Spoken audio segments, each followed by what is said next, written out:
2024 academic year. We'll have a series of events, usually 3 or 4, in the upcoming semester. So please look out for information regarding those events. Is this on? This is on. Yeah. But it's a pleasure to host and moderate this our last event. We're fortunate to have a wonderful historian of modern Iran, as well as 2 excellent discussants that we'll hear from in a short while. So our main speaker for this evening is Professor Shaherzad Ahmadi, who is Associate Professor of History at St. Thomas University in St. Paul, Minnesota. Dr. Ahmadi earned her PhD from the University of Texas in Austin, specifically from the Department of History. She's a social and political historian of the modern Middle East with a focus on the focus of 20th century Iran and Iraq. We're here to learn about her very, very recently published book. I'm not actually sure if it's December. Well, we're getting it will be officially published December 3rd. I was fortunate to get to read an early digital copy. So this is a preview of sorts. But this her new book is titled "Bordering on War: A Social and Political History of Khuzestan." It is published by University of Texas Press. I won't say too much about the book, since we're all gathered here to actually learn about her book in her own words. So I won't give away any of the plot twists and turns. But let me just say that this is a highly original history of the very important borderland region of Khuzestan. And it covers both the experience of people living on this borderland on the Iranian side of the state border, as well as the Iraqi side of the border. It covers a significant a swath of history, starting in the 1920s and bringing us all the way through the Iran-Iraq War of the 1980s. It's a very elegant study that moves between different places, using different archives in different languages. It forces us to contemplate different state projects, but it also forces us to question concepts such as mobility, loyalty, political identity, and the challenges that it poses not only for the people who live on the borderland, but for the states and political authorities trying to manage these populations and the broader nation. If I'm not mistaken, Dr. Ahmadi is now currently doing some work on the history of medicine in Iran, so we look forward to our future research as well. Our 2 discussants for this evening are familiar to, I suspect, many of you, both through their publications, but also their connections to various events that we've had at ISI.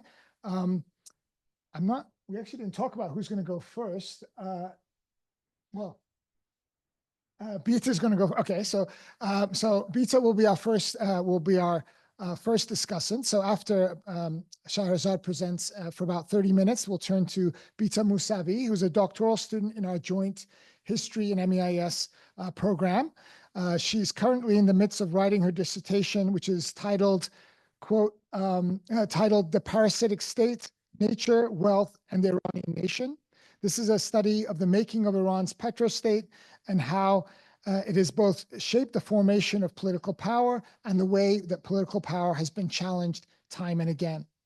Much of our empirical analysis is situated on issues of land, labor, and law in Khuzestan, so there'll be direct engagement with the book that we'll be discussing.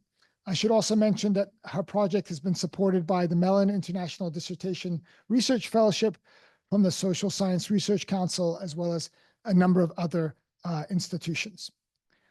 After Bita's comments, we'll turn to Kayvon Harris for a second set of reflections on the book.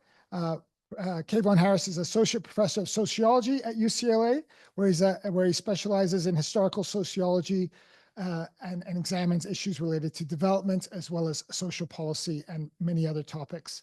He is the author of the 2017 book titled "A Social Revolution, Politics and the Welfare State in Iran," which has been translated into Persian by Shiraz Press. I should have mentioned that it was published by University of California Press, the English version. And importantly, for our discussion here today, Keyvan has conducted extensive research in and on Khuzestan and published extensively on issues related to social mobility, identity, and the and particular patterns of rural development. So without further ado, we'll turn the floor to you.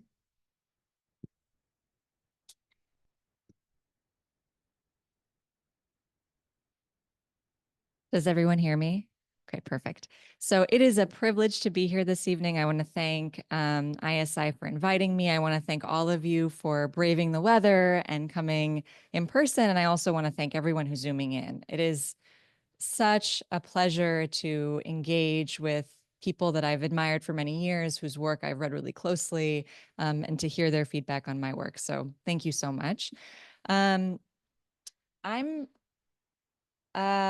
I want to first talk a little bit about the origin of the project. How did I come to this? So during my time researching, I was examining archives, Ba'ath Party record archives at the Hoover Institution, and then I was also spending time in Iran. And for those of us who've spent time in Iran, researching in Iran, we know that there are certain limitations. And so I was trying to figure out how to get around those limitations and find material that could tell a kind of cohesive story. This is the challenge of every historian, trying to tell a narrative with very disparate, often conflicting archival records. And in my case, in two different languages that were really telling sort of different stories, but stories that I felt were starting to coalesce around a general theme. And it took me a long time to get there. But during my time in Iran, I was really focused on studying the Iran-Iraq War. That was really what I wanted to write about. And I recognized early that the material I could get from the National Archive, the Library of Congress there, they just weren't going to be the kind of sources that I wanted, that I had initially envisioned getting. But I was getting a lot of really interesting sources from the Pahlavi period. And I was also looking in Arabic at Ba'ath Party sources from the war.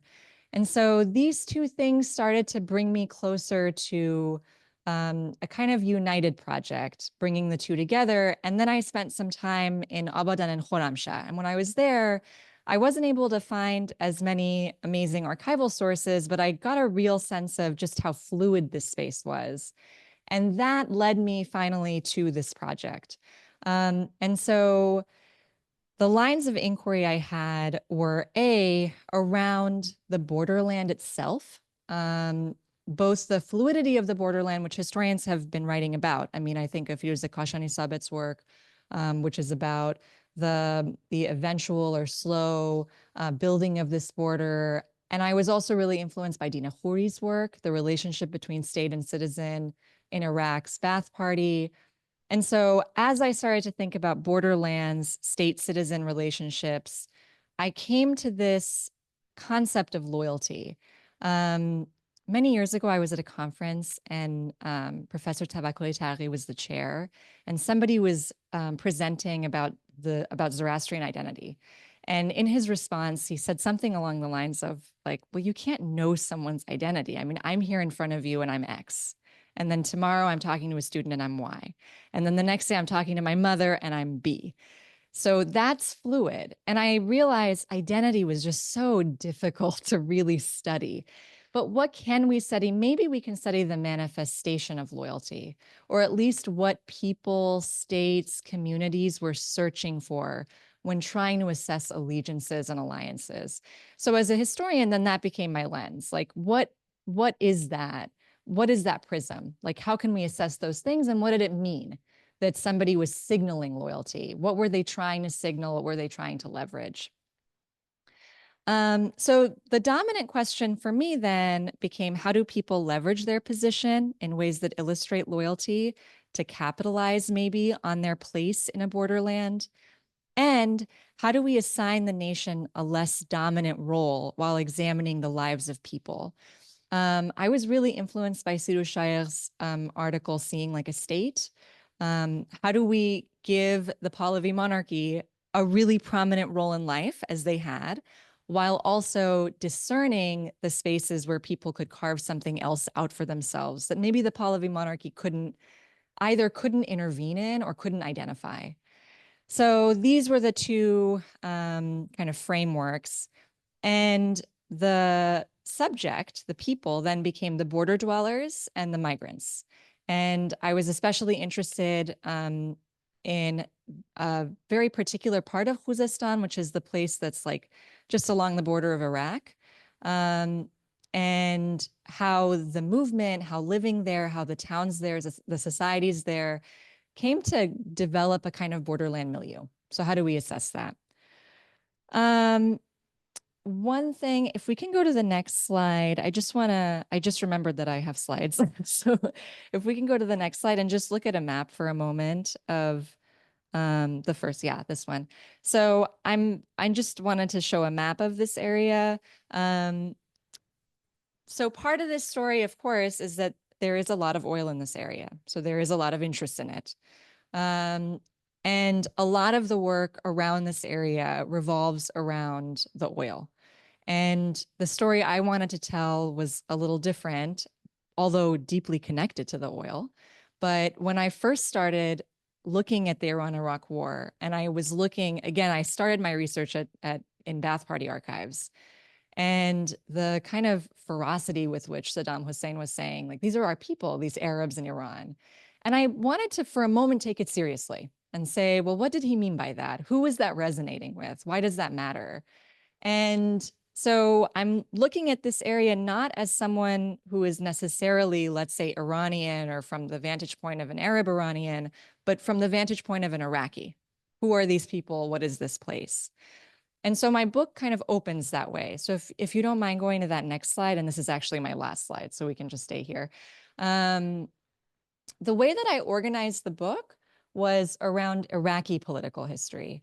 And the reasoning for that was I wanted to understand this place, and we can discuss whether or not that was a wise decision or what we think about that. But I wanted to examine this place from a vantage point that we don't traditionally understand this place. And so my book opens with with the very famous revolt of the Banu Qab, the famous tribe that was, let's say, gesturing toward maybe an independent Khuzestan where where this tribe could maybe control the oil.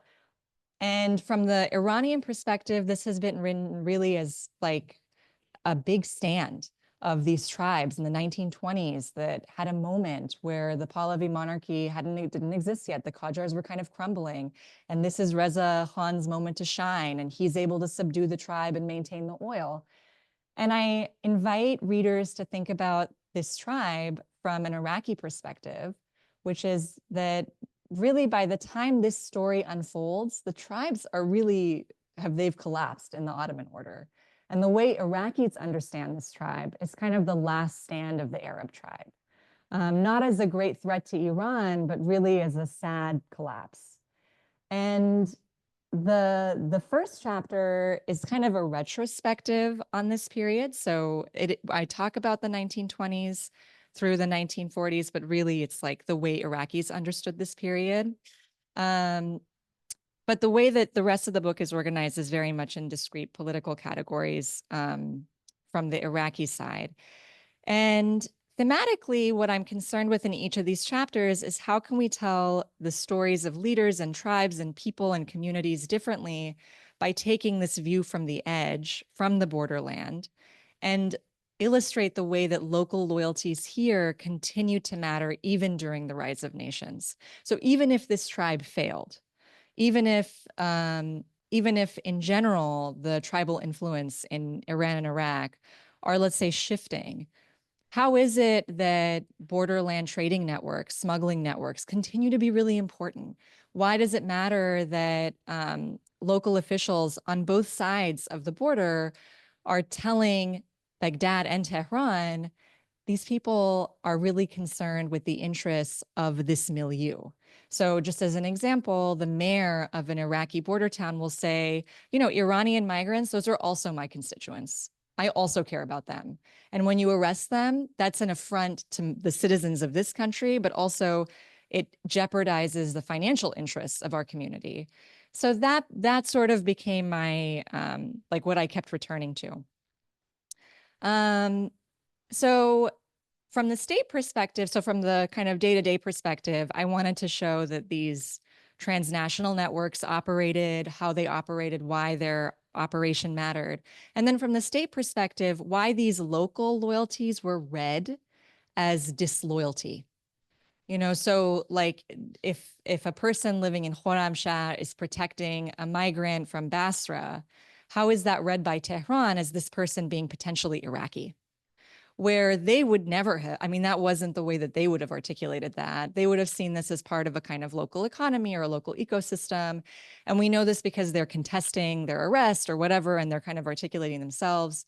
And so that misunderstanding is what I started to see as causing the ferocity of Saddam Hussein's pronouncements, that these people are really Iraqi. Because for so many decades, there were all these conversations. Well, who are these people loyal to? They're buying into this borderland region. Are they really something else? Because states had such trouble considering local loyalties as taking precedent over national loyalties.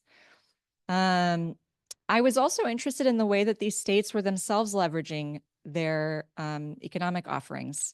So one thing that I hope to illustrate in this book that I feel like we could talk about more as a field is not just in the way that nation states become exclusionary, but also the way in which states try to poach. So you want people in your area, especially if you're trying to develop an area or you're trying to build a local economy. If there is a tribe that you know is going back and forth between Iran and Iraq, well, it would really behoove you to utilize their knowledge of that area by making them stay in Iraq, even if they're citizens of Iran, but you want them to contribute to your economy and give them opportunities to become citizens. So the window of opportunity to settle and integrate in both countries was wider than I think we often discuss or kind of delve into. So I want to now shift to the Ba'ath Party for a moment, which is to say there's a phenomenon in the history of the Ba'ath Party that I thought was very curious, and that is the dual expulsion and luring of Iranians. So on the one hand, Iraq, beginning with Qasem, but you see it like very strongly with the Ba'ath Party under Saddam Hussein, they have a very conflicted relationship with Iranians. On the one hand, the Ba'ath Party feels that the Iranians in Iraq are potentially a problem because they could be loyal to Iran. On the other hand, they see these Arabs in Iran as potentially loyal to Iraq. And so this seemed like a contradiction until you filter it through this matrix of loyalty. That it wasn't so much about the citizenship, it wasn't so much about your documentation or where you were allowed to live. It was more about the way you signaled, you manifested loyalty. So if you were, let's say, in Iraq, because you were there for economic opportunities, maybe you weren't loyal to Iraq, but if you were a Ba'ath Party member, then you were. And even if you had some connection to Iran, that could potentially get you security in Iraq. And so I became very interested in exploring this phenomenon. And there are really rich records on this on the Ba'ath Party side. So there are amazing exchanges between people who were identified for deportation, and what they are offering the Ba'ath Party is proof of loyalty. They're saying, yeah, I am from Iran, but my kids went to school here. My son was drafted in the army. Dina Khoury also writes about this. So the fact that the Ba'ath did not expel all Iranians, and in fact, were actually very careful about who they were expelling, also demonstrated the interest in invading an area that they thought potentially harbored loyal Baathists. And so that brings me to the next section where the energy of the book is toward the end, which is local dynamics. So the kind of concluding chapters of the book emphasize Khorramshahr and Abadan's local politics. And what I'm really interested in is the way in which, A, what we can assess, like what can we assess about local politics, but B, or local economic pressures that people are under, but also B, how is it being read by two states? So how Saddam Hussein reads local conflict as disloyalty to Tehran, and therefore indicative of a potential loyalty that might be manifest in this area that he can capitalize on by invading. Whereas, and in a way, Tehran is nervous about this. And that's also very clear in the record that they're very nervous that these Arabs in Khorramshahr and Abadan might not be, let's say, comfortable with the kind of regime that existed in the Pahlavi period, or the kind of Shi'i regime that is emergent in Tehran in 1979. That story of the civil unrest in this area in 1979 is so front and center in the Iranian literature and not so front and center here. My feeling is because Saddam Hussein failed to capture support, we think to ourselves, well, clearly he was wrong. Like that didn't make any sense that he thought that. It was manifestly incorrect. I would argue that actually he was misreading local loyalties as national loyalties, that what people were demonstrating was a commitment to maintaining a kind of fluidity, a commitment to maintaining a distance from Tehran. But that had always been the case. In other words, he was reading what had for decades been the maintenance and development of a kind of, like I said, borderland milieu, and not necessarily the development, the emergence of a pro-Ba'athist movement. And because states struggled to categorize this, he misread, or Baghdad misread, I should say. So where do I fit this in the broader literature? Why do I think it's important? I want to, like my effort or my hope in writing about this was to try to think about kind of new and creative and distinctive ways of talking about the war. That's one part of it. That I think the way that we often talk about the Iran-Iraq war, it's sort of siloed. It's like the Iraqis experienced their war, and then Iran experienced its war, and they experienced it under such different regimes and under such different cultures that it's really hard to bring the stories together. And so this was an effort to kind of bring the stories together. But also another kind of contribution is in the direction of the relationship that I think developed between a kind of reciprocal relationship that developed between citizen and state in Iran during and after the war. That partly as a result of the war, we see a continued grappling with how to earn loyalty. Like, how do we earn these people's commitment to the nation? And and I've written about this elsewhere. It doesn't feature in my book, but I think that we can do some of this work by looking at wartime refugee resettlement. I think we can do some of this work by looking at what Kayvon works on, the welfare state and the way that developed. But I think that some of this is highly localized, and the way that the war was experienced in particular in this area was so transformative in some measure because of the demographic transformation. And that's something that I look forward to talking about. The way that we often describe this area is highly insular. You know, it's taken for granted that the demographics are a certain thing, and this area is constantly in flux. So I hope that this offers you know, a small piece of the puzzle of how nations handle, or maybe how nations fail to exert their influence, how nations fail to become the most dominant political identification for people, and how people are still able to preserve some of that independence. Thank you. Thank you very much.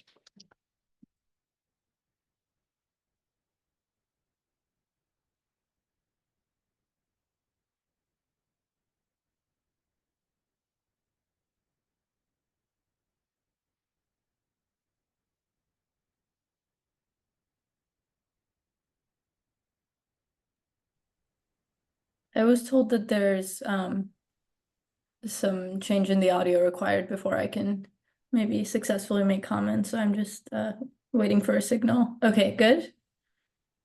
Awesome. Thank you so much, Professor Ahmadi, for being here, just inviting us to have this conversation about your book, which does many things, I think, really wonderfully. I think what really stuck with me throughout it were the really multiple and excellent illustrations you offer of the ways in which these border dwellers and migrants sort of refuse persistently to kind of bow to bureaucratic pressures or to any sort of identification with a single nation state. And along the way, you open up, I think, a number of really interesting questions. I'm going to basically focus my questions and comments along two different points that I think Kayvon will then build on, and then hopefully you'll have a chance to open up into a broader conversation. So you mentioned, first of all, that you made the deliberate choice, right, of looking at Khuzestan from the perspective of Iraqi political history. And I understand that you do this as a kind of counter to the tendency, conventional among scholars to take for granted the importance of the Pahlavi state to the lived experiences and dynamics playing out there. And I would just be curious to, hear you elaborate a bit on this choice of perspective. I'm especially interested in this because I'm wondering, how, like, by what process you squared it with your conceptualization and characterization of Khuzestan as a place that stands, if not outside, then at least sort of astride national interests, or multiple national interests in this case. I'm thinking, as I say this, of the fact that, one of the alternatives that occurred to me, right, is thinking of Khuzestan as a place that, not just shares an identity as, as a borderland, but a kind of ecology, right, as this resource-rich periphery to either one of these central states. And, again, I appreciate your wariness of historians' tendency to want to narrate central states' interest in Khuzestan as, we write on page 74, mundane power plays between two states for a valuable asset, namely oil. But yeah, I'm wondering again if there were any alternatives you considered and why, whether as a result of the sources you were using, which I think is a kind of interesting methodological conversation that we could hopefully return to, or for some other conceptual reason you ultimately chose this route, which is, again, to not censor the Pahlavi state, but to organize, more than half of the book around the chronology, right? These successive episodes in Iraqi political history. So that's one kind of broad area of interest that the book provoked for me. And I would like to say that I think it's brave, right? I think you are sort of bucking from this trend in Iranian studies and historiography. So I'm sure there was some sort of hand-wringing that went into it. So I would just like to offer an opportunity for you to kind of elaborate your thinking there. And secondly, and this is sort of a big, broad area, but your book opens up a number of interesting questions about nationalism, as you've kind of already touched upon, and obviously the contradictions that run through it, and in particularly that run through Iraqi nationalism, right, which, as you said, was defined by this increasingly kind of tense two-pronged approach that on the one hand consisted of supporting Arab separatism, of this pan-Arab identity in Khuzestan, but on the other hand also consisted of an antagonistic attitude towards, Arabized Iranians or Iraqis of Iranian descent. And I'm wondering if you had to sort of make a kind of summative statement about the historical trajectory you see playing out here, like what that would look like. You know, you describe the Iran-Iraq War as a sort of denouement to the story or conflict that you're analyzing. And you write that the Iran-Iraq War did not completely eliminate the underlying tensions between Iraqi nationality and pan-Arab philosophy. So it occurred to me that there is this ambivalence that runs throughout and animates this borderland and in a lot of ways the entirety of your book, right? With border dwellers up until this very sort of last episode, kind of opportunistically playing on the opportunities that these different states, even as they kind of harden or centralize their power, present to them. But there's also a sense that there's kind of a foreclosure happening, right? By the 1970s with these increasing Ba'ath expulsions, and definitely by the time of Saddam's invasion in 1980, as you describe, there's this wager that's been made that you know you describe as a failure. So again, I'm wondering how you would essentially want us to read the overall kind of trajectory that you offer us here, right? Is it mainly kind of a lesson in the sort of repertoire that border dwellers have recourse to, or do you see sort of a broader kind of development in nationalism and identity playing out here? And I know you opened up by saying that you know identity is sort of the slippery thing, and you prefer the lens of loyalty as kind of an entry point into these conversations. But at least for me, I felt like I couldn't help but return to that point. But yeah, I will keep my comments to those points. There's of course a great number of other questions that came to mind reading your book, but I want to hopefully keep it general and yeah, just invite whatever broad reflections come to your mind, and I'll pass it over to Kayvon for some more comment. But thank you again for being here and for this opportunity to engage your work. Okay. Can everyone hear me? Okay, great. All right. Well, good evening to friends and colleagues in New York. Still afternoon here in Los Angeles and not as much rain. And I want to congratulate Professor Ahmadi on the publication of this book. I started following her work a few years ago, and the articles that are on Khuzestan, which are not in the book, are also fantastic. I encourage those who are interested in the local histories of the province to read these other articles as well. One in particular I found quite illuminating. It was called Local Ambivalence in the Arabistan-Basra Frontier, 1881 to 1925. And that covers this earlier period in which the most important, lodestar for individuals living in this region is certainly not the state in Tehran or Baghdad or Istanbul. And it makes it very clear with excellent use of local and probably hard to find archival sources that hadn't been used before. So that's an example of the interesting source base which goes into this book. I'm also a bit personally self-interested in the topic. I was born in Ahvaz, so I'm technically Bache Khuzestan, and my parents taught at Joni Shapur University. Now it's Shahid Shamran University. So I have a personal tie to the region, as well as going back to Ahvaz and then Khorramshahr and Abadan when I was living in Iran.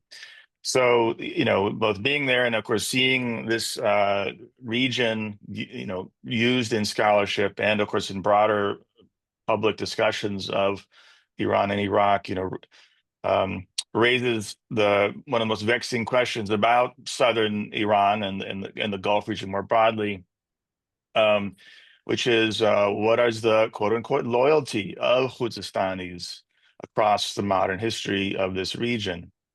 And this book provides a different lens and a useful lens to ask a different set of questions. In many ways, the borders, if and when they become important, don't necessarily sever a whole set of social ties actual or imagined across this region. And in many cases, as the book shows, the borders can create new types of ties as well. And so this raises a broader topic for Iranian studies, and hopefully there's some graduate students out there in the audience who might pick this book up and think about applying this lens, or at least this topic, to their own work, which is really the social history of local elites. This is a woefully understudied part of Iranian studies more broadly, especially and that's why it's so interesting, especially in 19th century and 20th century historiography, as the empire transformed into a nation state. And this involved how most nation states form, which is the extension of informal rule through local brokers, essentially speaking in the name of the center, but also engaging in politics and negotiations themselves. And so Iran has a whole history of local brokers from the periphery to the center, and we lack, I think, a broad systematic approach and debate in the historiography about this. We have lots of examples, but there's so much more work that can be done. So I think this book is also a major contribution to local history and provincial history in Iran, because in many ways, these perennial questions of national demographics, counting the numbers of distinct ethno-linguistic groups, which is such a common approach, whether to deny different forms of belonging or to claim them as autochthonous and ahistorical. The book shows quite well that this is just not the right set of questions to ask Arabs versus Iranians throughout history. It doesn't really tell us anything. It doesn't answer any questions about specific events. And one cannot read politics off of an assumed demographic static map. I hope we learned that again in recent elections elsewhere than Iran. And the book shows quite clearly, as you saw moving through the kind of temporal story, that the geopolitics of belonging and the influence of geopolitics on how ethnic identity relates to national belonging can quickly shift. It's not set in stone.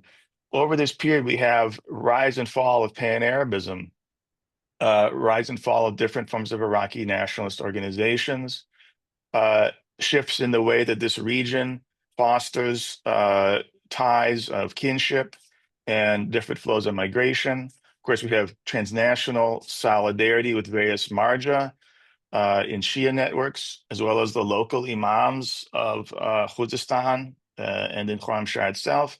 So in many ways, it's very difficult to say that there's this autochthonous, indigenous, static sense of identity, which is untethered to these other changing political and social processes.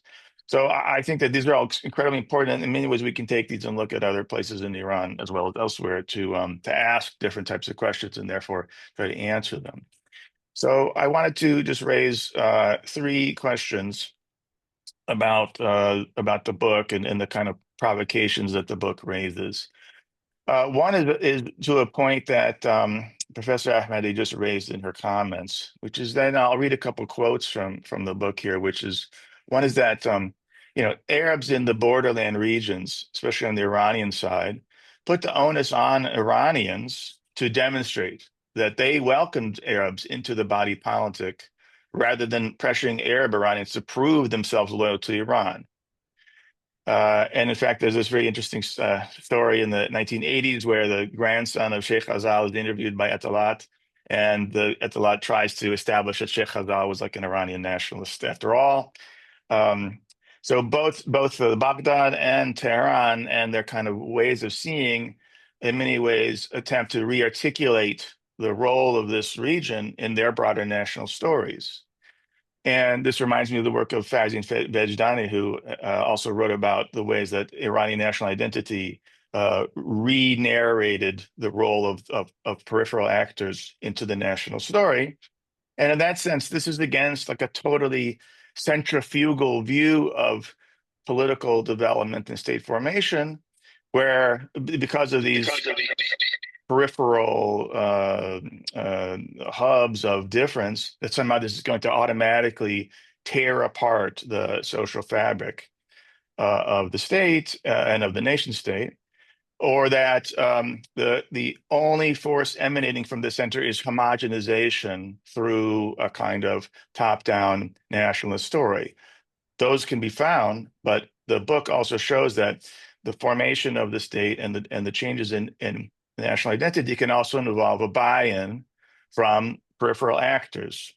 And they have power at times to integrate themselves or some version of themselves into the national narrative. So this is where I come to the social history of the promised title, which is the social and political history of Khuzestan.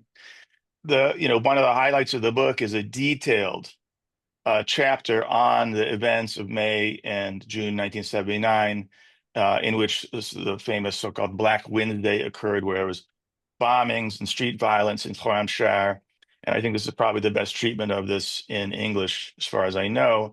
But I would like to ask the Professor Ahmadi, we don't learn a lot from the book about who these people are. Their sociology, if you will, pardon me, where are they distinct? Are they, not just the age of them, obviously, we could probably guess that, but their distinctive trajectories and how they ended up in this kind of militant group. Were they from particular families? Do we know anything about them in the similar ways that studies of the militant left in Iran have engaged in the kind of social or social biographies of them? And in the same way, also with the tribal leaders, you certainly bring up a few names, and you note that tribal leaders and I guess tribal networks and tribal polities in Khuzestan, play a relatively strategic and savvy game with lots of different actors as their fortunes change. But again, we don't really learn a lot about these leaders. What were they doing in the 1970s?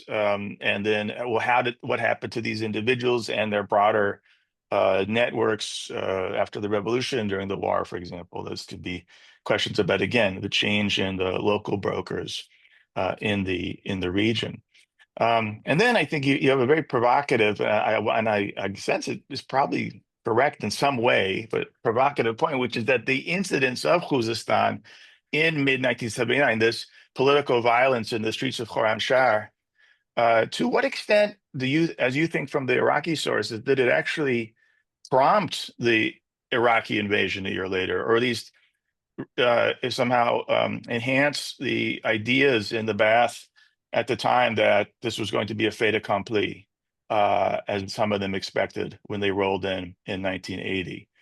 Or was this essentially just an excuse to a different type of military strategy? Or if there's, I'll put it in a counterfactual way, if the Black Wednesday events hadn't occurred, would the Iraqis have invaded in 1980? I'll just leave it like that.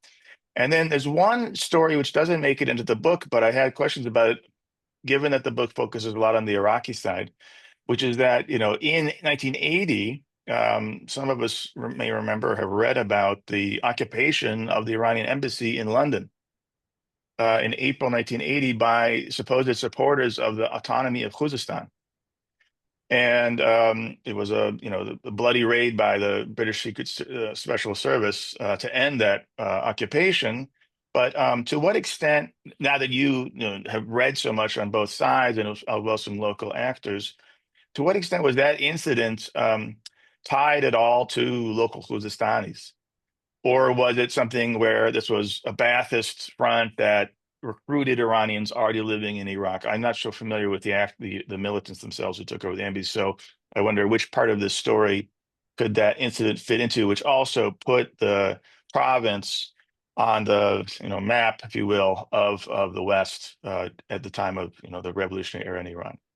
So those are my main points and provocative questions. I congratulate you for the book, and I'm looking forward to the discussion.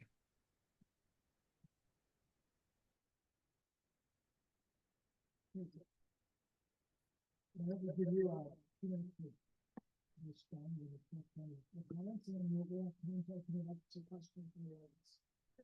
you mind if I use your? Thank you so much. I appreciate it. It's on. And it is on. Okay, perfect. Well, thank you so much for your comments. Those are thought-provoking and really meaningful, and I appreciate the time that you all invested in reading my book. So it's I can't say it enough that it really is a privilege. I want to address Bita's questions first. So the first question you asked, as I understand it, and I have my computer out because I type much faster than I write, so I can I can reflect on almost exactly what you said, but basically, by what process does my conceptualization of Khuzestan as striding multiple national interests through is how much of that is kind of indicated through telling the story through Iraqi political history. So, I mean, ideally, in a perfect world, I would somehow know creatively and conceptually how to interweave everything together in a way that was more hyper local.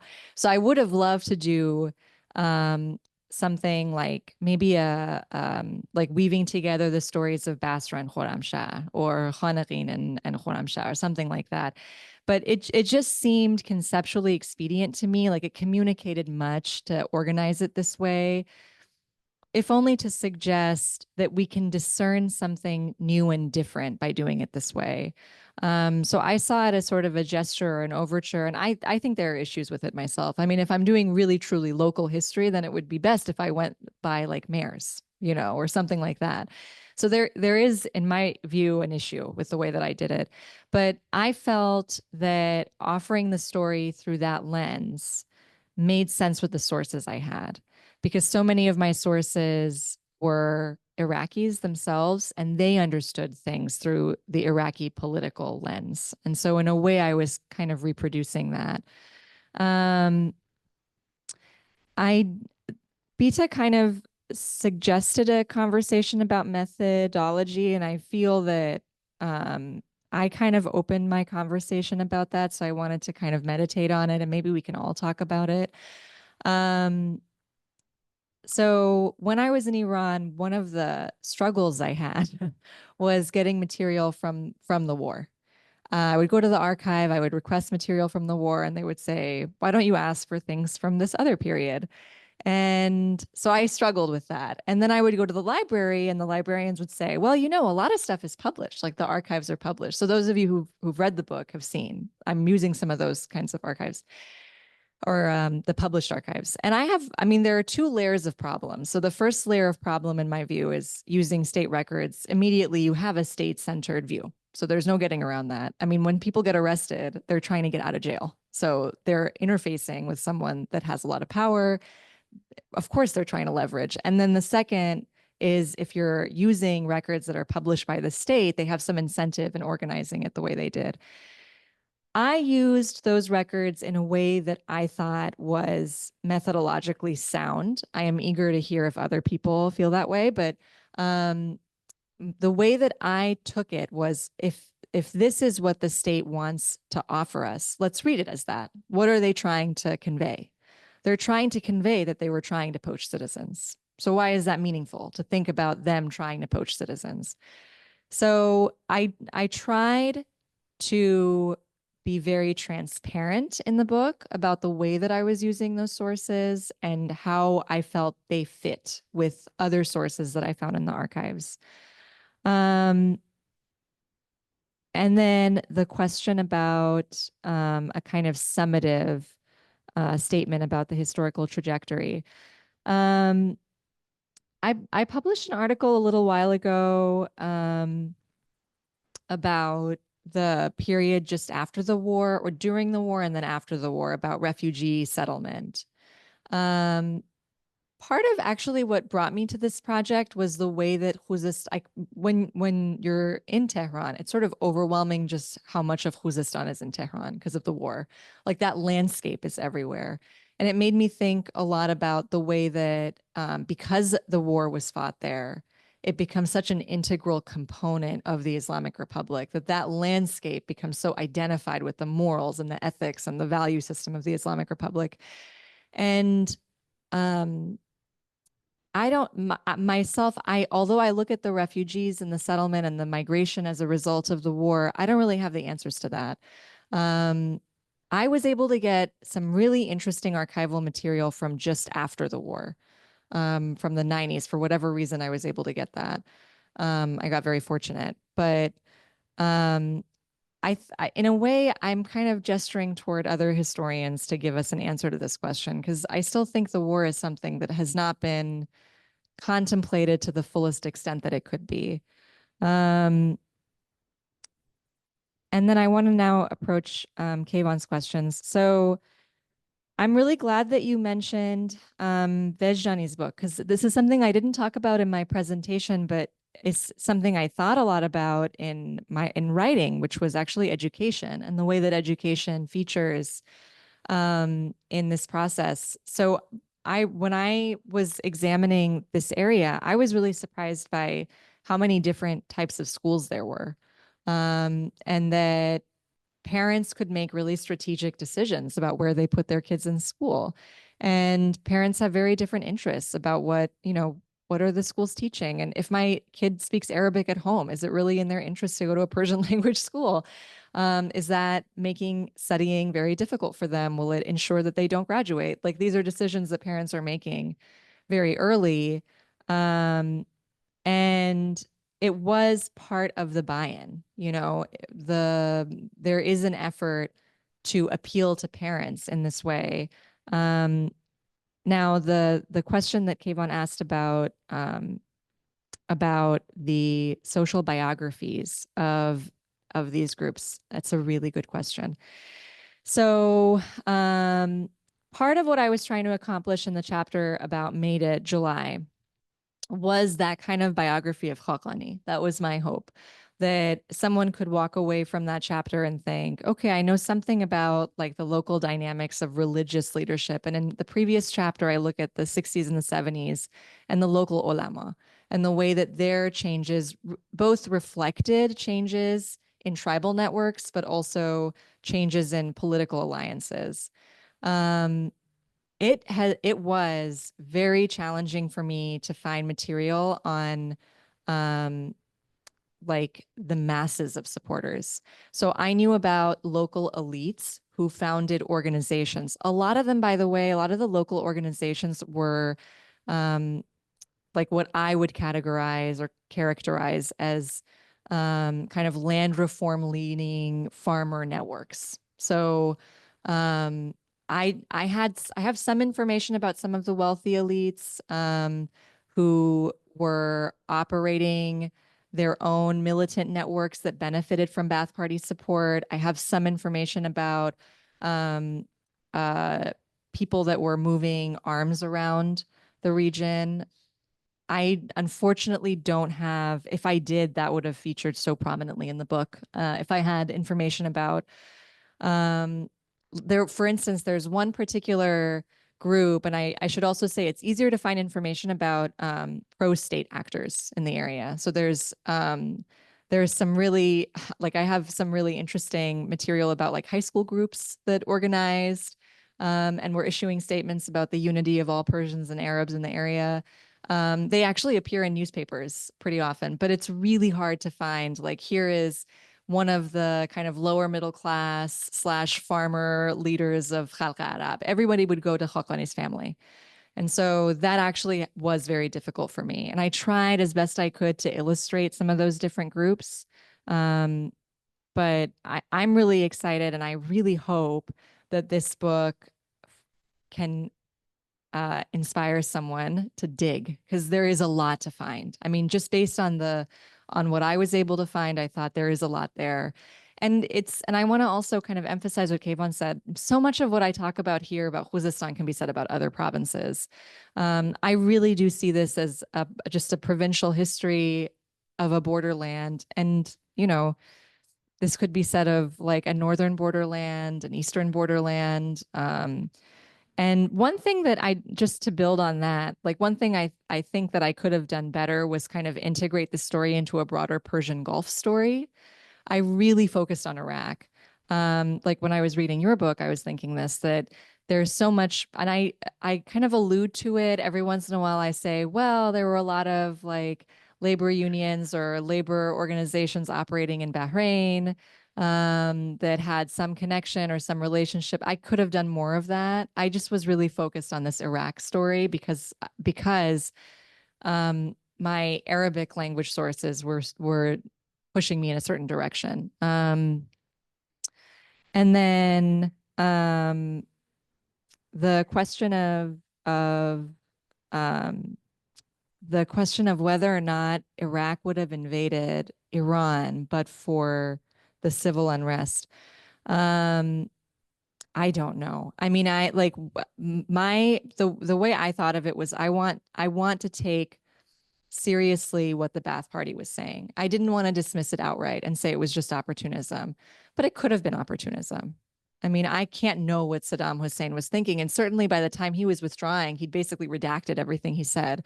So I don't know the sincerity from him, but I do know from Ba'ath Party circulations, like the magazines they had and the like people writing into the magazines, that there was an earnest sense that the people who lived in this area were oppressed by Persians. That resonated with people. There was also a very it was the framework around the Arabs of Iran slid really well into the framework of the Palestinians and Israelis. And so that resonated deeply with Iraqis. And so do I think that Saddam Hussein would have invaded Iran in 1980 regardless? I mean, probably. I don't know. I can't know that. But I do think that at the very least, it made the decision legible to Iraqis. They had for many years been hearing this. And so they kind of they had been hashing out these ideas for years about what these loyalties were. And then on the 1980 the supporters of the autonomy of Khuzestan, that's a great question. So, you know, it's so difficult to know. This is something I really struggled with in the book, which is that, and this is partly because the sources I had were state sources. So that Savak would say, oh, this is clearly an organization that's supported by the Ba'ath. And then the Ba'ath internally were saying, we have no idea who these people are. This is clearly an organization supported by. So it's really hard to know. And this is something that I found kind of interesting and kind of fun about the research. But also a problem with the archives. Like the wonderful thing about the Ba'ath Party archives, also like the fact that they're here is in and of itself, of course, troubling. But one of the things that felt invaluable was that you do get a kind of sense of what these internal conversations were. I actually don't know. So Kayvon, my answer to your question is I don't know. But I can say that from what I've read, there was just there were so many question marks about these organizations on both sides. I hope that sort of answers questions, and I look forward to engaging with all of you. Thank you for this.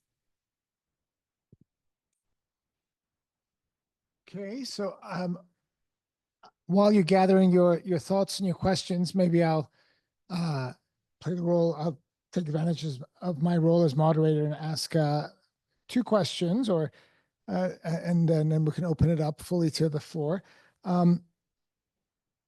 I have only read the introduction of your book, and I'm very much looking forward to reading the rest and reading it with the students next semester, actually. So I'm excited for that. But based on my reading of the intro and what your comments and the comments from the wonderful comments from Bita and Kayvon, I want to hear a little bit more from you on the question of loyalty. I definitely follow your ambivalence about identity and how the intersubjective nature of identity, how it makes it difficult to study. But I want to be persuaded that loyalty doesn't have those pitfalls, in part because of your very perceptive comments about state documents, right? So to me, it sounds like when you're using the term loyalty, you're really talking about compliance in a sense, or the willingness and ability of people to demonstrate that they are complying to the power of the state, the power of the professor in the classroom, and so on and so forth. So that also becomes tricky. It's like, what's in their heart and so on. So I was just wondering if you could say a little bit more and maybe ground it in a little bit of some of the empirical examples of what you mean about loyalties being expressed and articulated as local loyalty. And so if you can maybe give us some empirical materials, that would be helpful to get around that. And well, I'll make this one. My other comment is sort of related to that.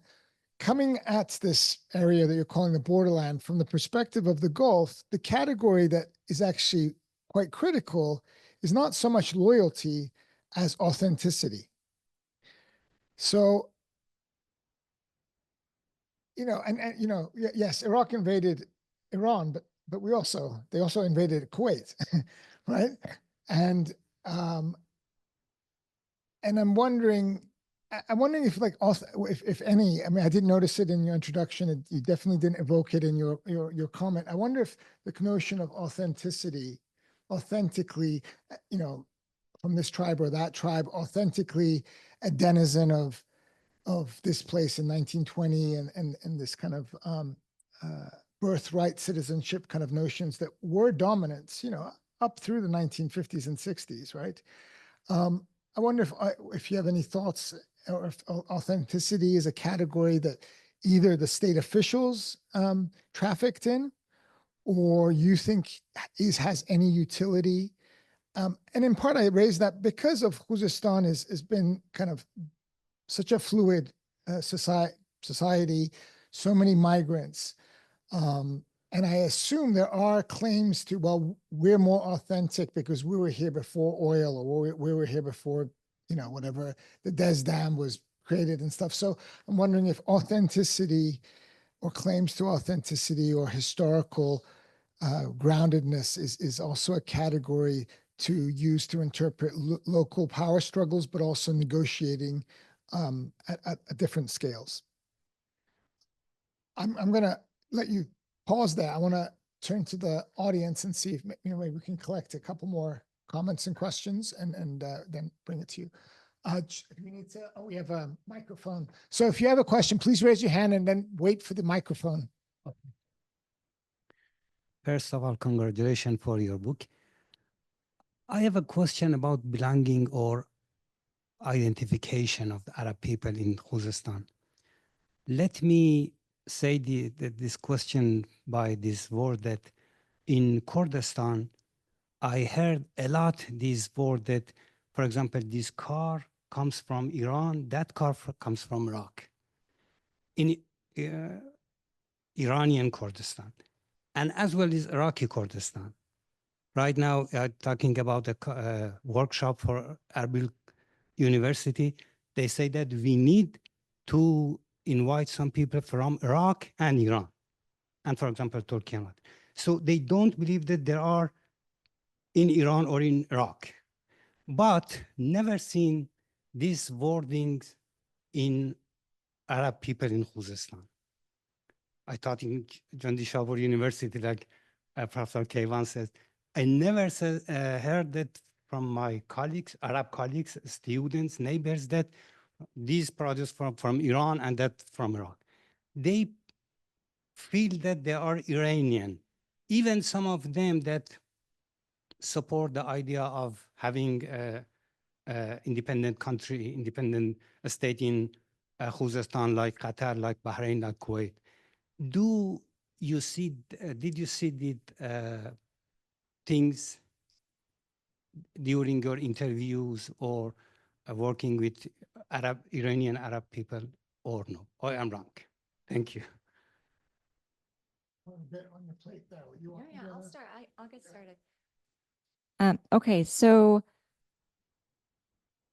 I want to start with your question. So I talk a little bit about Kurdistan in my book, but that's the other great, because they're also bordering Iraq, and there's a lot of back and forth, and Iraq has a very complicated relationship with Kurds, to say the least. So what I'm arguing in the book actually is sort of what you're saying, which is that I don't know that Arab Khuzestanis ever identified with Iraq. I mean, that's not. I think that they identified with each other, and that they understood that they were distinct from people living in, let's say, Kurdistan or people living in Tehran, but that didn't necessarily make them any less Iranian, you know. And like the question I ask is how, like, or I'll put it in a different way. My framework is how were they able to use confusion about their belonging to their advantage? That's really the question I ask. And that's to return to your point about, I totally hear what you're saying about loyalty. So that was something I wrestled with myself. So yeah, it's hard to know what loyalty is, but I do think it's different than complicity. I'll explain some examples just to give a sense. So so one of the stories or one of the sources that kind of got me on this track when I was in Iran is and it's not in the book. I feature it in an article I wrote. A tribal chief living in Iraq who was part of this Khuzestan region had just heard that Reza Shah was allowing people to get citizenship and return to Iran. So he brings his whole tribe to Iran. But then when he gets there, the local mayor really doesn't want them there. And so they're making their life miserable, and they're not helping them get any land, or they're not letting them work the land. And so this whole situation is over the course of 5 to 7 years. So he is complaining, he's writing to Tehran. He's saying, why won't you help me? I came here because I'm a loyal Iranian. His whole tribe abandons him. They came with all these goats, and all of them take the goats. And so now it's just his nuclear family. Now it's him and his extended family. And his last letter, it's like 7 years after his arrival. And he writes to Reza Shah saying, and really to Reza Shah saying, my life is totally pitiful. I've lost everything. I don't know why I ever did this. And that to me was such an entry point that, you know, it seemed to me earnest. Like, it just seemed wild to leave everything and come to Iran when it seemed that they had something good going in Iraq. Like the whole tribe returned to Iraq, but he didn't. He stuck it out, and he kind of regretted it in the letter he sent. But he was still trying to get attention. You know, he was still trying to get the state to attend to his needs. And so from that, to me, was not so much complicity, it was like lobbying. There was a reciprocal relationship there, trying to get something by asking for something. I'll give other examples of loyalty. So even at the height of the conflict in Khuzestan with Khalq Arab, they never manifestly said that they wanted independence or they wanted to join with Iraq. Their requests were typically language related. So it was typically, we would like the schools to be in Arabic. We would like to have more opportunities. One of their requests was often, we would like funding to go to school in Gulf countries. And what they were trying to signal was like, we'll work with you, but you've got to hear us. And so I don't know what they believed in their hearts. Like, I don't know if they really felt that way, what they were saying, but I do see that they were trying to build a dialogue. And that's what I'm interested in. I'm interested in the dialogue. I'm interested in someone living in Iraq, but then writing a letter to the Iranian press and saying, you know, I'm really suffering in Iraq, and don't you know I'm an Iranian citizen and you guys should be fighting for my rights. That isn't really complicity to me. That is like some form of building a broader story of what it means to be Iranian, like them shaping that narrative. And using that language of loyalty to signal identity. So that is there. But I see it as a little distinctive. I hope that sort of makes sense, what I'm saying there. But I agree with you.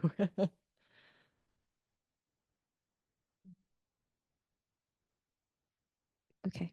Aslam Kakar's asking, there appears to be a parallel with how the Hazara Shia community in Quetta, Pakistan is targeted, driven by an underlying conspiracy about their perceived closeness to Tehran. While this connection is primarily religious and spiritual, it may also involve linguistic similarities. These factors intertwine with the with probably the border dynamics of racial sectarian contentions, particularly the Sunni-Shia divide, which manifests in both religious and political struggles for dominance in South Asia and the Middle East. I guess my question is, what is the extent of the role of religious versus racial, national, being Shia Persian versus Arab Iraqi identities in the area? I really appreciate the opportunity to speak to that because a big part of the story I'm telling is really a religious story, actually. In a way, I'm saying that the religious landscape changed in the 1930s, 1940s, and that signaled something about the broader political landscape. So I'll just say briefly that there was an Akhbari Usuli divide in this area. Actually, this confrontation happens later in this area than in the rest of Iran. And so there's some adjustment. The Khaqani family was really their like school of thought was in the minority. And so so they were building on an older tradition or an older understanding of like and I should also emphasize that they were operating on both sides of the border. So just for a moment, the Khaqani was the leading Shi'i cleric in this area. During the revolution, he actually wasn't so politically active. And then after the revolution, he became a big leader in the resistance to like the hyper centralization of the Islamic Republic, which kind of startled the Islamic Republic because he wasn't that kind of figure in during the revolution. And so they thought he was an opportunist, that he didn't really believe or espouse what he was saying. This is very much a religious story. I mean, the Shi'i dynamic is very strong. What part of the thing that I'm wrestling with in the book is that for Sunni Arabs in Iraq, it's really odd that they would want to invite more Shi'is.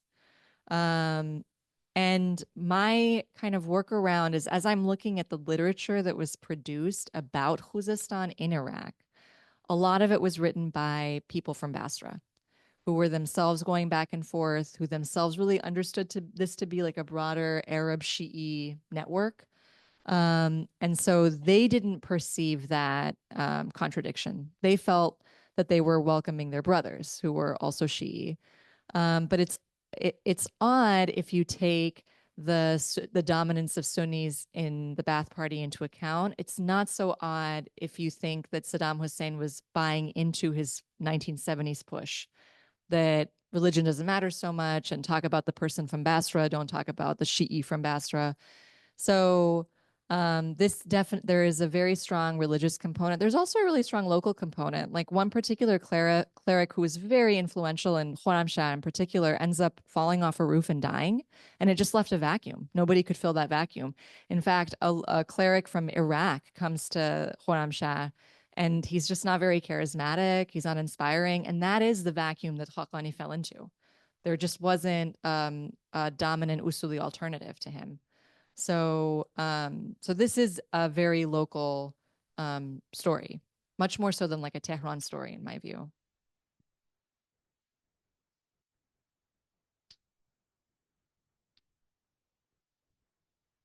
Thank you. Okay, why don't we collect? So Brian and then. Sure.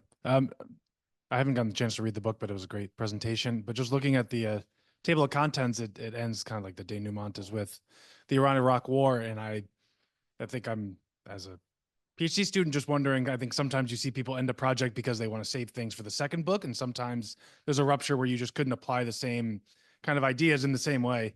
So I'm wondering if, not to, kind of expand beyond the scope of the book, but if you think you could apply loyalty or these like ideas of a fluid borderland, or if that part of the story is kind of end in a sense, these people who you are writing about are no longer border dwellers in the same way. And just picking up on the idea, I think you're pushing back against, the Khuzestani archives are in Tehran and kind of pushing back against that story. Is it now, has Khuzestan and this loyalty or these identities been absorbed into the Islamic Republic, the central state, or is there still kind of loose threads that you could retell, but maybe loyalty wouldn't be the right way to do it? Thank you.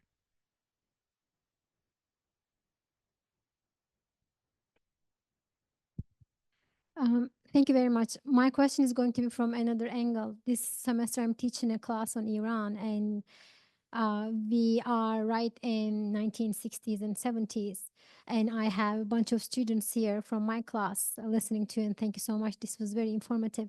And my question is thinking about them and their journey to learn about Iranian history. We started in the 1500s and we are all the way to 1960s and 70s. And we have been talking about the Pahlavi era and the difference between an empire and a nation state, being which one is more inclusive and exclusive, etc. One of the things that you said and resonated with me was the idea that how ambivalent the identities, but also how elusive it is that you are A to someone, B to someone else, and C to someone else. What about citizenship? Especially since my class is on Iran, so forgive me, I'm more interested in the Iranian state and what was going on there. So in the mind of the Shah, we have been talking about how he was trying to please so many people and groups at the same time, but not managing and not succeeding, and at the end bringing it down, the down of the regime. What was him, not maybe himself, but the regime thinking about this region? Particularly, you said that the independence was really not the solution in people's mind in Khuzestan, but they thought about themselves as a group distinctive, right? Because they were speaking a different language and they were aware of that, and the Iraqis were aware of that. So how did the regime try to bring that into the understanding of citizenship, Iranian citizenship, with all ups and downs that we have been seeing since, let's say, his father, right? Thank you. Yeah, I could start. And I also realized that I didn't answer the last part of your question, so I'm going to return to that. And actually, one of the audience questions relates to what you asked. So, so why did it end with the war? So like I said, I wrote something about the war period and after the war, but I did sort of feel like the story ended with the war. That was my, what I was trying to explain was a pan-Arab sensibility in the Ba'ath regime in order to foreground the circumstances of the war. And then on the other side, explain how it was misreading what the setting of Khuzestan. But your question of it's a good question.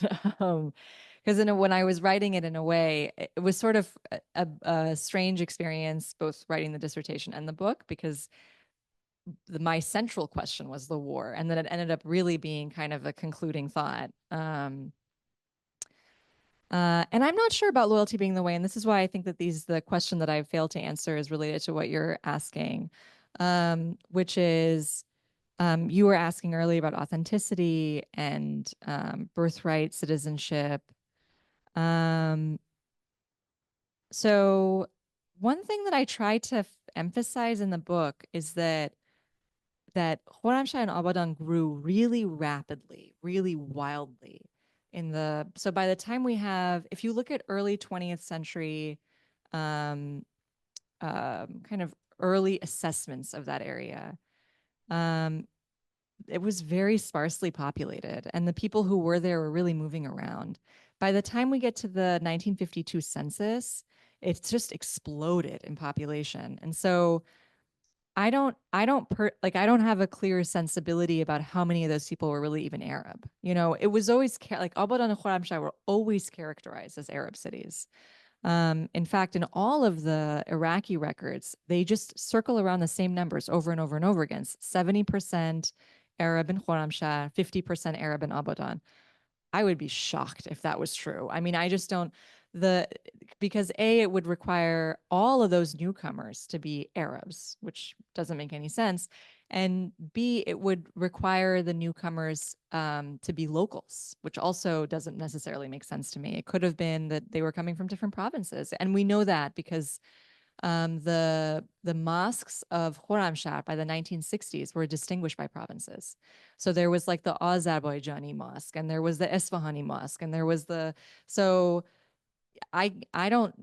was there's very little information about the Turks living in Khorramshahr, but there were a lot of them. So um, just in terms of like a feeling that they were connected to that particular land, I got from the sources that I read, the topic that was constantly under discussion was citizenship. And so that is the primary mode.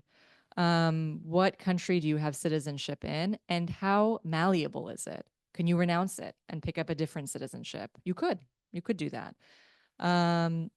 So, and if you were, living for decades in Iraq and you had children in Iraq, what are these kids? So, and that was something else that I was really interested in, like how much of these networks were communal rather than, so for instance, something that I write about and I'm very curious about, and I think a lot of very interesting work could be done on, is like immigrant neighborhoods in cities. So like Basra had a really vibrant Kurdish immigrant area that was Iranian. And so you would have all these Iranian Kurds who were living among each other in Basra, and they didn't know any Persian. They knew Arabic. And then in 1972, maybe, or in 1979, depending on what wave they got caught up in, they get expelled and they get to Iran. And to answer your question, the Shah did not accept that these were really their citizens. He said, well, you went to an Iraqi school.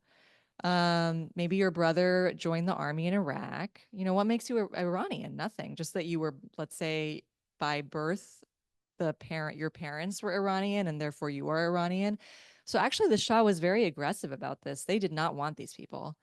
And that's another complicating factor about birthright, like what makes you Iranian? There's actually very good research on this from the 70s when the Iranians living in Iraq were expelled.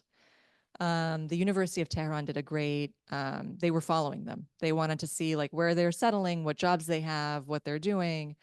And what the researchers said was that a lot of them chose to stay in Khorramshahr and Abadan not because the economy was so robust, it was not, but because they shared so much in common with them. So, and what they said was that they watch the same television shows, they share the same environment, they have the same general culture, they speak the same language. Why would the other place they went to was Esfahan. It was Esfahan and Khuzestan and this immediate borderland of Khuzestan. So, it's a good question. Like how do you evaluate these things? How much of it am I projecting? That's kind of I think fundamentally the question. But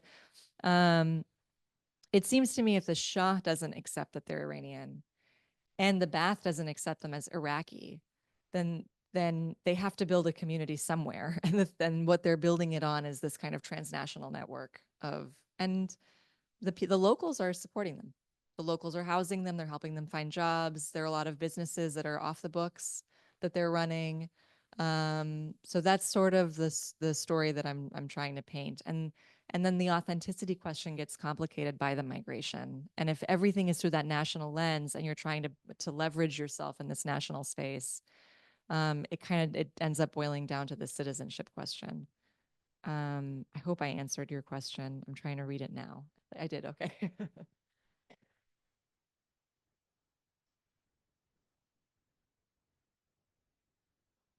We have check my.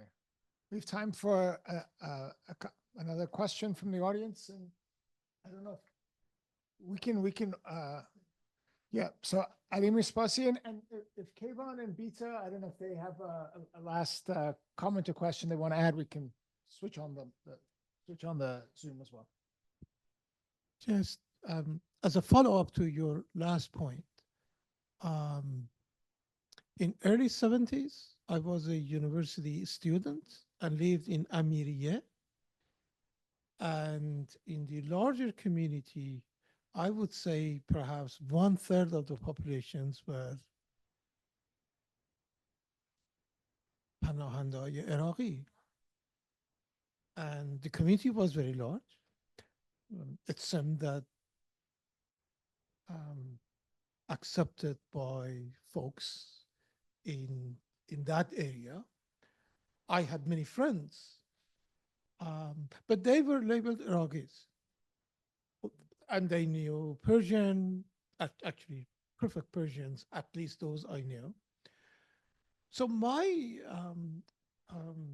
at least perception, I have never researched this, was that there was a large community of them in Tehran, and they were very grateful to the Shah, because it seems that the government facilitated that. They were not happy that they were called Iraqis by their friends. But, and one issue that was a subject of tension was skin color, which was very big. I know that this was the only, as much as I can remember, that they had darker skins, and that was subject of some tensions. Otherwise, you know, there wasn't really any major, say, certainly not structural or community tensions. But I just heard you saying that Shah was not very happy, and it can be, obviously, and it seems true that majority of them settled in Khuzestan. I can understand that.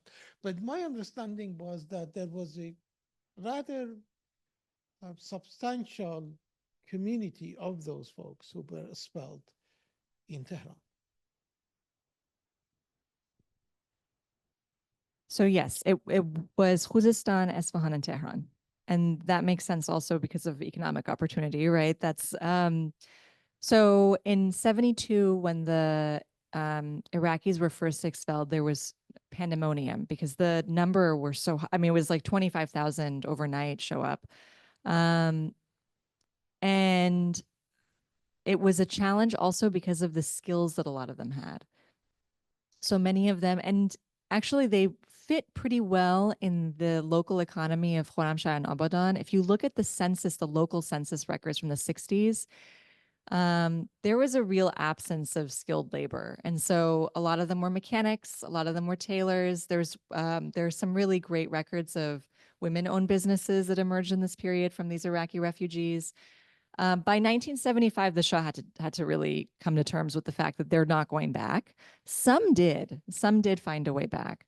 But actually the University of Tehran researchers were there specifically to figure out what they needed and where the monarchy was failing to help them situate themselves.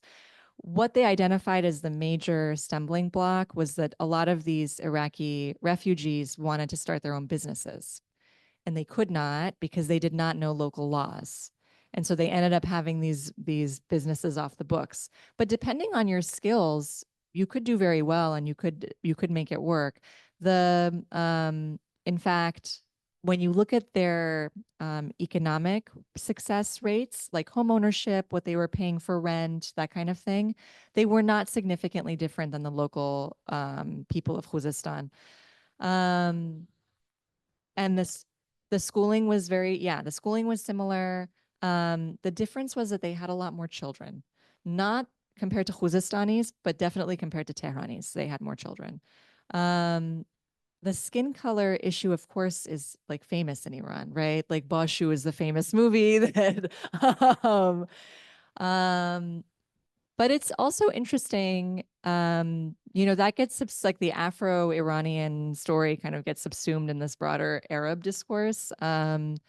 But certainly, so one of the things in Iraqi literature, so Sati al-Husri, for instance, used to say that you could always tell an Iranian in Iraq because they have red hair and blue eyes. So actually the stereotype of Iranians in Iraq was that they were very light-skinned. And then the stereotype of the Iran or the Iraqi refugee in Iran was that they were very dark-skinned, which I find amusing. But certainly by 1972, which is 1972-73 is when we get the first good studies of what's going on with these refugees. Those studies exist because at that point, the Shah had to come to terms and deal with settling them. And that's actually why we have this information. It's those studies. So absolutely, yes, yes. I I don't doubt it.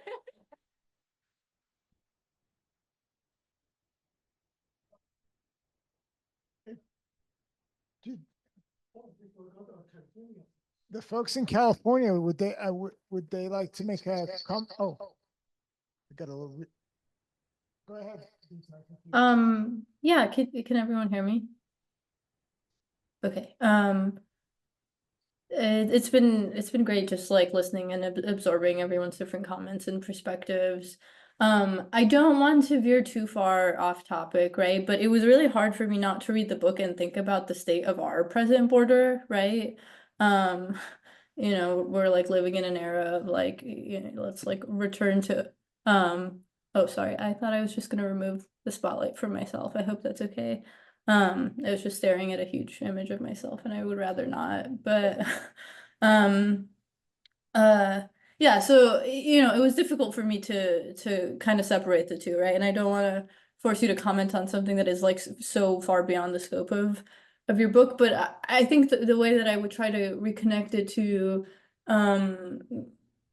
the arguments that you offer in it, right, is I'm wondering if you would be interested in kind of meditating on how borderlands function, not just as these like places of porosity, right, as these places of ambivalence and ambiguity, but as places that are like in and of themselves constitutive of nationalism, right? I think there's this this one register that you like write in, right, which is in some ways the borderland is where like national identity attenuates, right, in place of local identity, right? But I'm wondering like how we could actually like think of the borderlands not from the perspective of the borderlands, but from the metropole, right? From the like the nation state itself, right? And if you had to do that, like yeah, what lessons do you think it might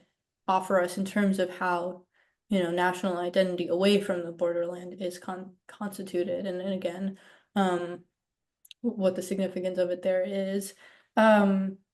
So yeah, that's maybe I will leave it at that. Although there's a lot of other interesting stuff that we didn't quite get the chance to touch on. If you have time and the bandwidth, I think another interesting kind of like counter that comes to my mind just sitting and kind of hearing everyone else's thoughts is, you say that a lot of what you write about Khuzestan could be said about, for instance, a lot of these other peripheral provinces. But I'm thinking also about Iran's border with Afghanistan.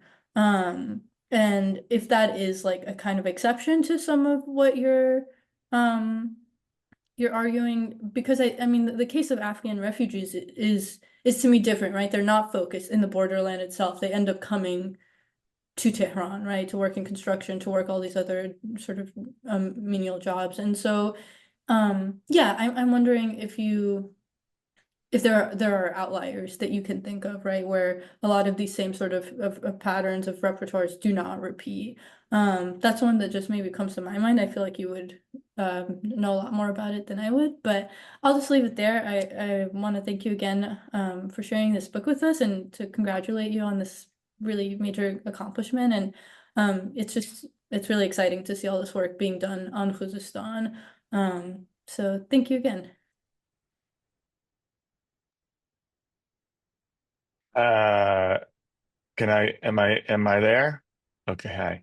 Yeah, this Beta actually segued into something I wanted to bring up, which I didn't have time for in my comments, which there's a couple very interesting quotes in the book that are broader claims that I find, again, useful to think through. One is that although you do give, and I agree with you, give very interesting, I would imagine, unprecedented biographies of a sense of some of these leaders, whether it's Sheikh Ghazal or Khaqani, 1920s, 1980s, or 70s. You say that the movements for autonomy are less a product of these individuals' charisma. I guess maybe in the social science literature, they would call it, oh, these are the ethnic entrepreneurs, right? And the movements are not because of them. you state that these movements, which rise and fall and have different grievances and demands, are more of a consequence, and here I'm quoting you, of the ambiguity of the borderland.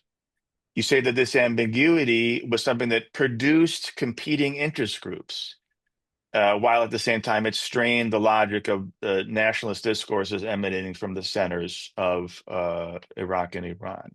So this is just something more of, this is like a general insight, first of all, that I find useful, not necessarily universal, but certainly useful. And of course, it also doesn't necessarily have only to do with borderlands, at least borderlands in the nation state sense of the territorial border, but also broader processes of migration in Iran, just as I know Iran, but certainly Iraq, we have lots of migration historically. And obviously in Khuzestan, it is, as many of the people here have written on, including Beta, that this is the company town, a huge resource sector. There's all kinds of pull for labor, proletarianization of individuals. How do we end up with an Isfahani masjid and Turkish masjid in these places because of this massive labor pull, which then itself, as historians of labor have noted, end up creating a kind of, all sorts of opportunities for hybridity and identity. Of course, but beyond that, that's where I think the oil story, while is very important, and although maybe shouldn't be overemphasized in Khuzestan as it often is, we have so many stories of migration due to land reform, urbanization, political violence, or other types of processes that are not necessarily emanating from the center, but come from dynamics of local politics in different parts of Iran and the region, whether we're talking about the north or the west or the east. And these processes of migration, think about Kurds migrating to Azerbaijan, or the migration to places like Mashhad. They also, I imagine, would create similar phenomenon where one could then go and look at whether these competing interest groups and the cleavages that are at least expressed in particular times and places are tied to these processes of movement and change. And I think so. And in that sense, the borderland is a good heuristic, but a lot of these things can be seen also inside where you don't necessarily supposedly have a border acting like this. So I don't think it's a universal claim, but I do find it very useful, given that so much of even the scholar literature, but certainly the popular discourse on identity in Iran is essentially still like a late 19th century version of ethnology.